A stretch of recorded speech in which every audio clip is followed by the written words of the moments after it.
প্ৰথমে নমস্কাৰ। আজি অন্য এটা নতুন ভিডিঅ'লৈ আগবাঢ়িছোঁ। আজিৰ ভিডিঅ'টো হৈছে সৰু ভোট জলকীয়া এজোপাত 50 টকীয়া, 100 টকীয়া, 200 টকীয়া বা 300 টকীয়ালৈকে কৰিব পাৰি।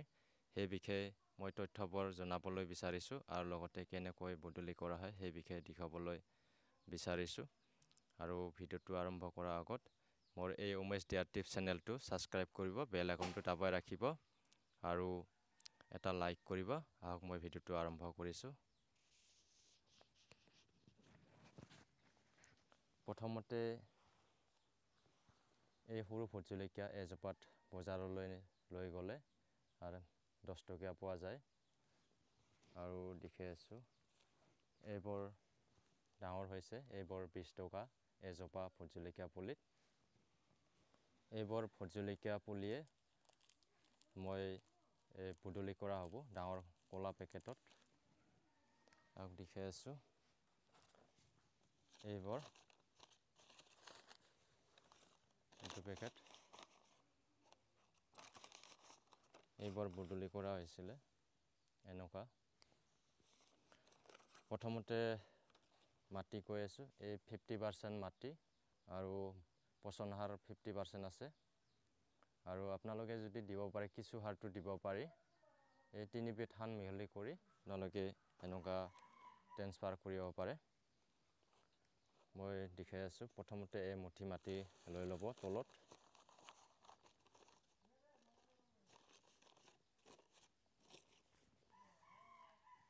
এইটো কিচেৰে বা হাতেৰে আঙুলিৰে এনেকৈ ফাৰি দিলে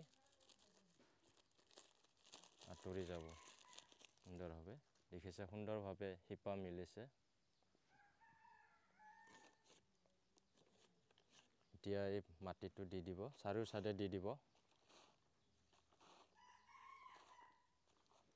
আৰু চাৰিও চাইডে আঙুলিৰে হেঁচ দিব আৰু চাৰিকোণা যিটো আছে সেইটো অকণমান জোৰেৰে হেঁচ দিব যাতে মাটিটো সোমাই যায়।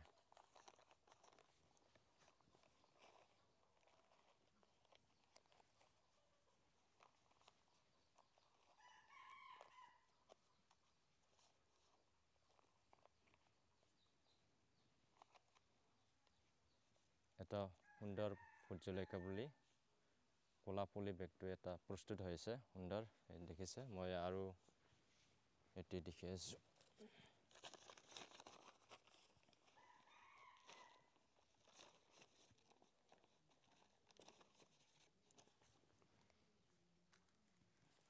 ফাৰি দি দিব।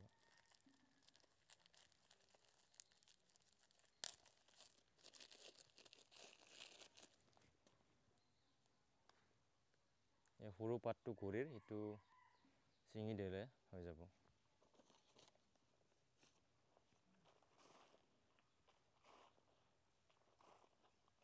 ইয়াৰ চাৰি চাইডে চাৰি কোণাটো মাটি অকণমান হেঁচ দি দিব। ঠিক মিডিলত ৰাখিব।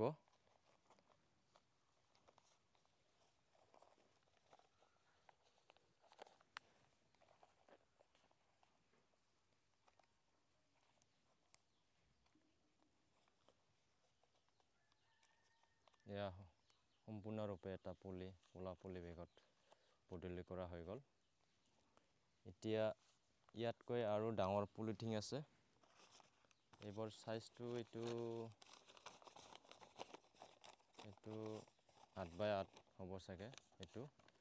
এই পুলি বেগত যদি ৰখা হয় তেতিয়া মানে লাগন ভোট জলকীয়া যিটো এটা দুটা লাগি থাকিব তেতিয়া এই পুলি বেগত সেই কৰিব পাৰে।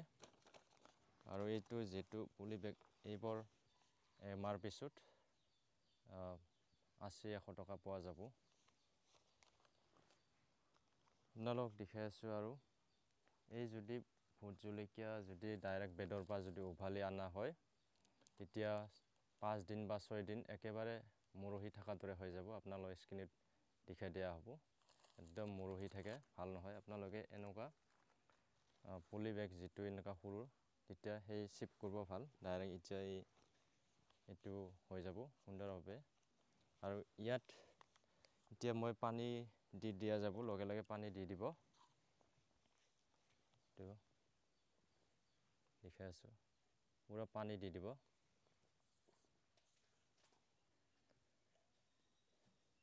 পুৰা ফুলকৈ পানী দি দিব এনেকৈ। আৰু পানীটো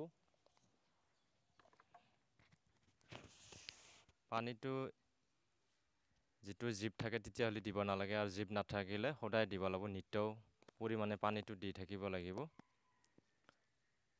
আৰু এই পুলিবোৰ কমেও 100 টকা বা 200 টকা পাবলৈ হ'লে 1 মাহৰ পৰা 2 মাহ ৰাখিব লাগিব, য'ত মানে গ্ৰীণ হাউচৰ তলত বা নহ'লে এতিয়া মুকলি ঠাইত শীতকালীনৰ সময়ত মুকলি ঠাইত ৰাখিব পাৰি, আৰু ৰ'দ পৰিলে বেছি ভাল হয়।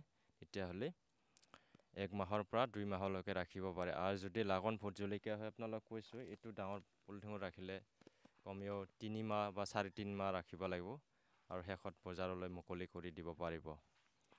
আৰু মই ইতিমধ্যে 100 পৰা 200 পুলি ইতিমধ্যে ৰখা হৈছে, আপোনালোক দেখাই আছোঁ। আৰু তেনেকৈ কৰিব পাৰে আপোনালোকে, বা এনেকুৱা সৰু ভোট জলকীয়া যদি 5000 পুলি আছে, এই যদি 1000 ৰাখিব পৰা যায়, নিশ্চয় এটা সফলতা হ'ব পাৰিব তেনেকৈ। আৰু গোটেই কথা আপোনালোক জনাইছোঁ। এইবোৰ কমেও এই 50 টকা এটা পোৱা যাব, এইটো পৰিমাণ 15 দিনৰ পিছত। এই পুলিবোৰ 15 দিন 20 দিনৰ পিছত, 1 মাহ পিছততো 100 টকা 150 টকা পাই যাব। আৰু এইবাৰ আপোনালোক দেখাই আছোঁ মই য'ত পুলি ৰাখিছোঁ। এইবাৰ সম্পূৰ্ণ মই পুলি য'ত ৰাখিছোঁ ইয়াত আহিছোঁ, আৰু সম্পূৰ্ণ মুকলি ঠাইত ৰখা হৈছে ভোট জলকীয়া পুলিবোৰ। ডাঙৰ পেকেটত যিবোৰ ক'লা পুলি বেগত যিবোৰ বদলি কৰা হৈছে সেই পুলিবোৰ। আৰু এইবাৰ আপোনালোকক দেখাই আছোঁ বেক কেমেৰা দেখি। এইবোৰ ওচৰৰ পৰা দেখাই আছোঁ। আজি 6-7 দিন হৈ গৈছে এইবোৰ বদলি কৰা। এটা সুন্দৰ গঠন লৈছে পুলিবোৰ।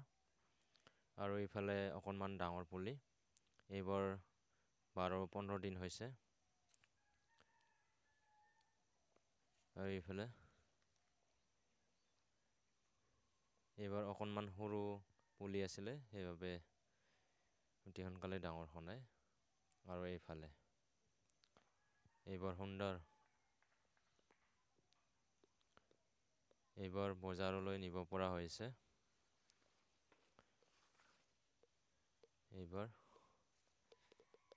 এই জোপা ফুল আহিবলৈ ধৰিছে। এইবোৰ কেমেৰাত সম্পূৰ্ণকৈ হয়তো ধৰিব পৰা নাই।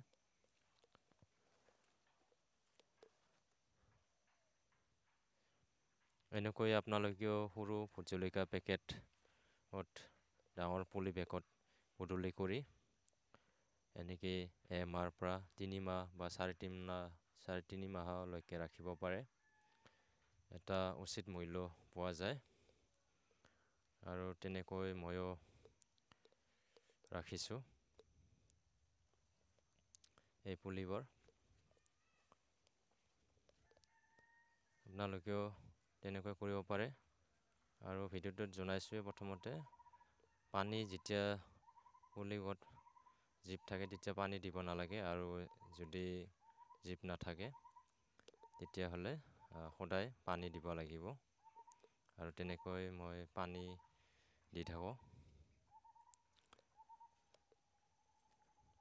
আৰু আজিৰ ভিডিঅ'টো ইমানেই আছিলে। আৰু আপোনালোকে দেখিলে সম্পূৰ্ণ ভিডিঅ'টো মই কেনেকৈ কি কৰিব লাগে আপোনালোকক দেখাইছোঁ। আৰু আজিৰ ভিডিঅ'টো ইমানেই, আৰু চোৱাৰ বাবে ধন্যবাদ থাকিল। আৰু পৰৱৰ্তী ভিডিঅ'ত লগ পাম। ধন্যবাদ থাকিল।